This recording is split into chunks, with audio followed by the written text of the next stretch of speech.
one of Dreamworks' most beloved villains, definitely deserved a video all to himself. Here, you'll understand the true past of Tai Lung, what happened in his childhood, and why he became a villain. For some reason that hasn't been explained yet, Tai Lung's parents left him at Shifu's doorstep when he was still a baby. Shifu found the baby Tai Lung and decided to raise this cute leopard as his own son, adopting him. The two had many incredible father-son moments, and they loved each other a lot. It was evident that Shifu really cared for Tai Lung. In fact, Shifu himself named Tai Lung. Then, one day, this little one showed interest in Kung Fu, which excited Shifu.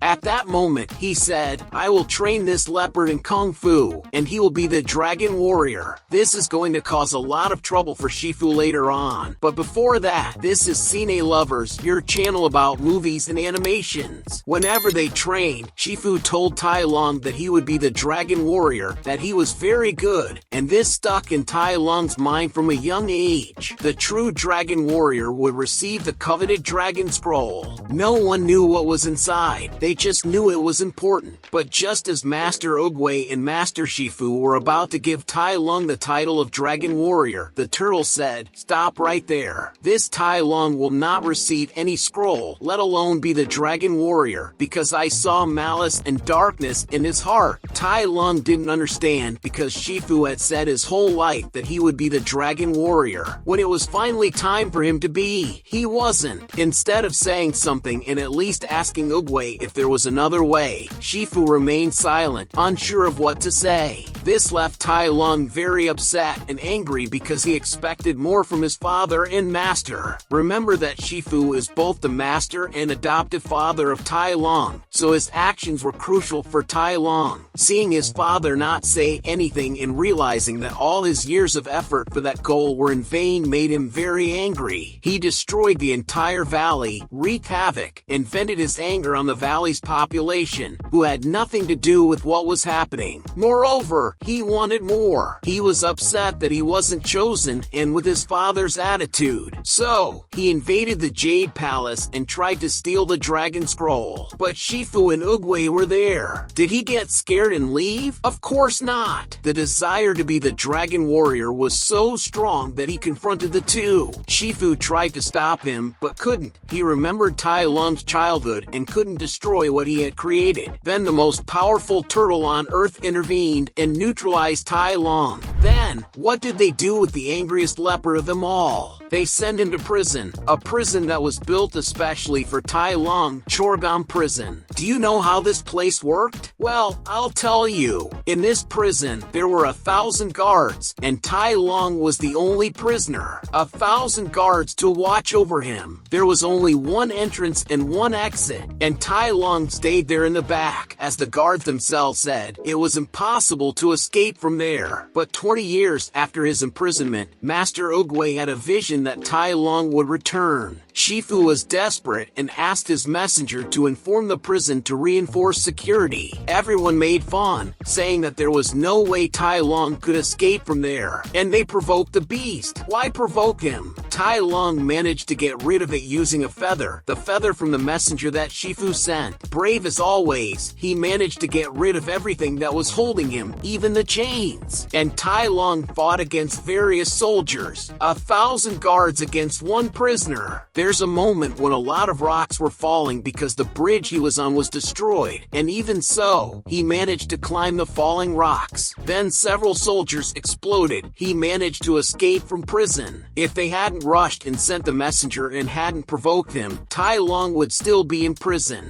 Then he grabs the messenger and tells him to give a message to Shifu. Tai Lung comes back strong to the Jade Palace, and on the way, he fights against the Furious Five. For someone who was imprisoned and immobilized for 20 years, he did very well. Tai Lung asks Tigress where the Dragon Warrior is, and she says it's her, but Tai Lung doesn't believe it. But then Master Monkey ends up saying that Po is the Dragon Warrior, and Tai Lung gets excited for the duel. The Furious Five fight against Tai Lung. They manage to land some blows on Tai Lung, but nothing shakes him, and he doesn't give up. When the Furious Five thought they had defeated him, Tai Lung Lung appears out of nowhere and neutralizes them all. And Master Crane took everyone back to the Jade Palace. Tai Lung knows how to fight. He is very skilled, but he went hard on them. Shifu asks the Furious Five to take everyone out of the valley to protect them from Tai Lung's fury. After that, Tai Lung arrives at the Jade Palace and fights with Master Shifu. I felt sorry for Shifu. In the middle of the fight, Tai Lung shows the biggest reason for his anger. Tai Lung's revolt with Shifu is that he did nothing when Oogway said he wouldn't be the Dragon Warrior because he always thought he would be the Dragon Warrior, and Shifu always told him he would be. All thrown to the ground, the great Master Shifu asks for forgiveness and says he has always been proud of Tai Lung. The angry leopard almost got emotional and calm, but he got nervous again and almost killed Shifu, but he's stopped by Po, the real Dragon Warrior. When Tai Lung sees that Po is the Dragon Warrior who will defeat him, he mocks and underestimates Po's strength. And then one of the most legendary fights of Kung Fu Panda begins. The guy is too persistent. He wants the Dragon Scroll too much and does everything to get it from Po. Leave the panda alone. They keep fighting for a long time, and no one can hold onto that scroll firmly, and it goes back and forth. This fight is very tense and funny at the same time. After a long time, Tai Lung goes hard and sinks Po into the ground, who becomes powerless, and so the angry Tai Lung grabs the Dragon Scroll. But when he discovers that there was nothing inside, he gets even angrier, and they fight a little more. And this time, Tai Lung starts losing, but he has an energy and determination that he doesn't falter, and it seems like he doesn't feel pain because he always stands up and goes back to get Po. He even fell from a very high place, sank the ground, and came out of there. But now he was finished, all battered, and Po did the Wuxia finger hold move and sent Tai Lung to the spirit realm. Tai Lung stayed there for a long time until he fought against another very powerful Kung Fu master. He fought right there in the spirit realm with Master Kai. That's right! The two faced off because Kai wanted to defeat all the masters, steal their chi to return to the mortal realm, and defeat Master Oogway. The fight went down, and Tai Lung lost to Kai. So much so that in the third movie, we see that one of Kai's jade amulets has Tai Lung's face on it. In other words, besides being defeated by Kai, Tai Lung lost his chi and was trapped in the form of a jade amulet, and he was only freed from the amulet and returned to the spirit realm when Po defeated Kai. It's interesting to note that Tai Lung had a nephew named Panda. He appears in the Kung Fu Panda, Legends of Awesomeness series and is quite similar to him. If Tai Lung were less greedy and accepted and understood the decisions of masters who are superior to him, in the case of Master Oogway and Master Shifu, he could have gone much further, done incredible things in Kung Fu, and taken a different path in his life. He could have even become an ally of Po and the Furious Five, but he ended up taking another path that wasn't great and ended up staying in the spirit realm. That was the incredible story of Tai Lung. To stay informed about Kung Fu Panda 4, click on one of these videos that I'm sure you'll be surprised by. Thank you very much for reaching this point, and until the next video on your Cine Lovers channel.